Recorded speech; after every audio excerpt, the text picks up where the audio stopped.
आपल्या ज्या काही प्राथमिक गरजा आहेत, नळाला पाणी नाही आलं, आपण नगरपालिकेत जातो तक्रार घेऊन. अहो रस्त्यावरचे दिवे नाही लागलेत, आपण महानगरपालिकेमध्ये तक्रार करतो. गटारी स्वच्छ नाही झाला, कचरा उचलला गेला नाही, आपण नगरपालिकेकडे तक्रार करतो. आणि मतदानाच्या दिवशी पिकनिकला जातो, तुम्हाला सोबत नाही काही. दादा यांना जरा समजावा तुमच्या बाटल्या. हो तुमचा मुलगा 10वीला आहे बरोबर. 10वीला पण आहे तो खूप हुशार पण अच्छा आहे. किती हुशारीने सांगता बरोबर ठीक आहे.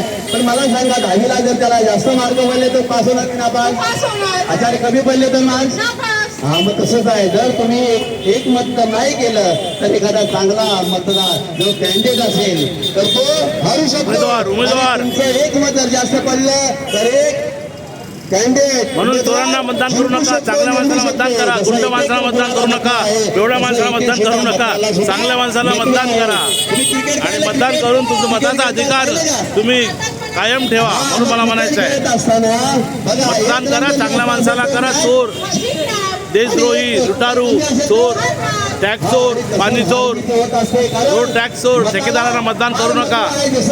ठेकेदार चोर. महत्व आहे तसं या लोकशाहीमध्ये मताला महत्व आहे. आणि म्हणून मतदान करा, मतदान करा, मतदान करा.